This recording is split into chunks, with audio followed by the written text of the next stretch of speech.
This was so much easier when it was live. Ho ho, hello there. Today is the day we start work on the Harry Potter display. That rhymed, and you're probably wondering how on earth I am able to afford all of this Lego. Well, I'll let you in on a little secret. The Harry Potter Lego isn't actually mine. It does technically belong to my fiance. Well, most of it. I own a few sets like the Ravenclaw house banner. But I have been given full creative control over the Harry Potter display for the sake of this video. And over the next couple of weeks, we are taking a break from the Lego City. We've said goodbye for 2024. Hopefully, we can turn the Harry Potter display into something that looks at least anywhere near how good the Lego City and Minecraft display looks. And we don't have a Star Wars one, but Star Wars takes up the rest of the room. So first, I'm going to get all the Harry Potter sets onto the desk. We're going to take a look at what we have and then make a plan, much like the very first Minecraft display video. Make a plan for what we're going to do the next 2 or 3 weeks. And you're probably also wondering why I'm in a Star Wars Christmas jumper and not my Harry Potter one. Well, I wore my Harry Potter one about 2 days ago, and if you haven't seen that video, definitely go check it out. So hopefully I can save it for next week's Harry Potter video, but knowing me, I'll probably forget and wear it a video before or after. Anyway, that's enough chit chat. Let's get straight on to the sets we are building into the Harry Potter display. So first up, we have our Hogwarts castle.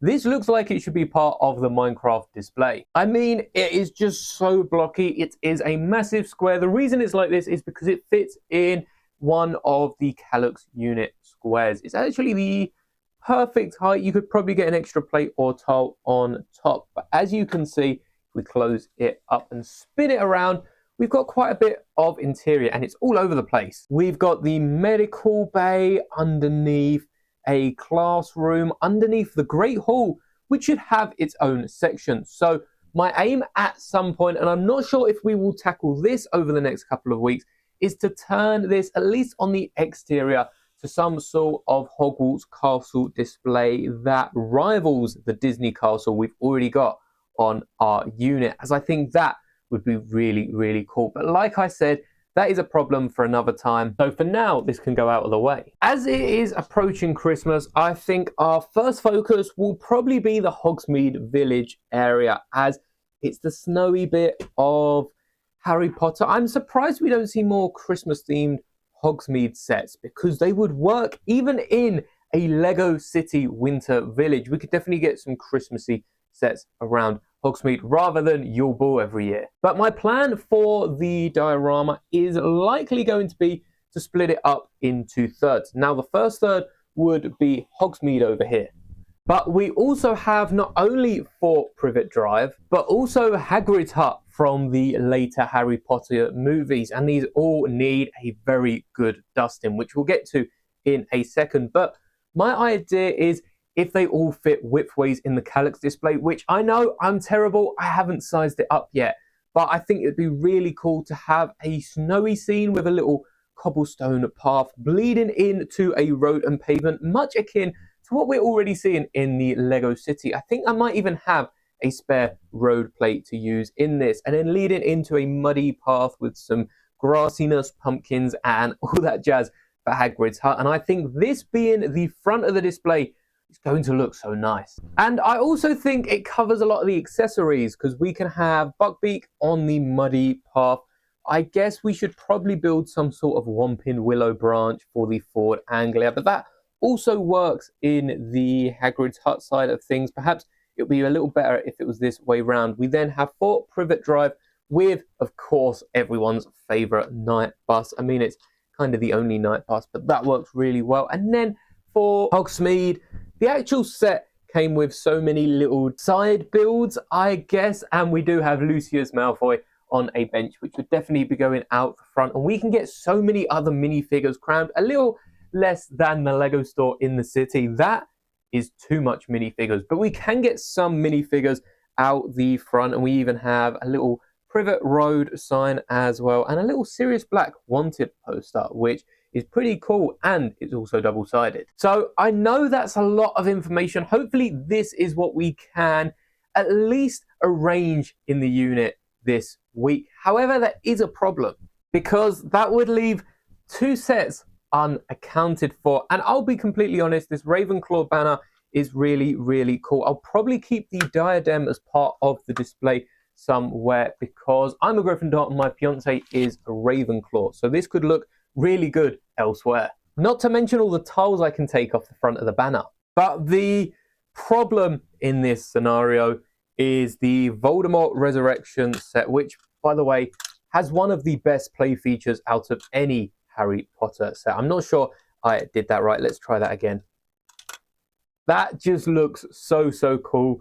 And I'm sure we could weave that into a Star Wars set. Anytime I see a really nice feature in any Lego set, I want to see it in a Star Wars set. So perhaps we can make it work with, I have no idea where they'd use this, but I would like to incorporate this set into the display, and we could always put the Tom Marvolo Riddle grave in front of like Hagrid's heart, and it would fit with the marshy terrain.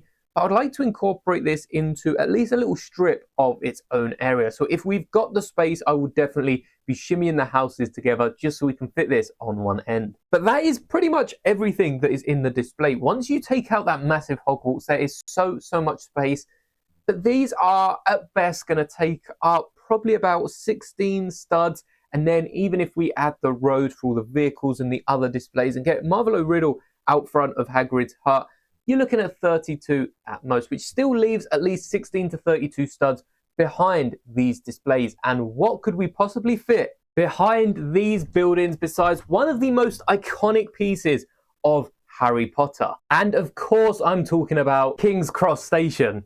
Oh, you thought, well, I guess the Hogwarts Express comes with it. But like I said, that is a lot of information for basically its own video. So what we are going to do today is line up these sets, make sure it all fits, and see what space we have to work with next week. Next week, we will be starting Hogsmeade, and if that goes fairly quickly, we'll probably get on to Privet Drive as well. And then depending on what space we have, I might tackle Hogwarts Express before Hagrid's hut, but you'll probably find out next week. So without further ado, let's get some actual Lego on the shelf and make it ready for its final display. And wow, does this display look so much bigger without all these sets crammed in. So we'll have to take them out, including our almost complete, I guess they've got the newer 2x3 tiles out in the recent sets, but we're only missing one of these chocolate frog portraits. So I'll have to complete that at some point. And I'm going to start off with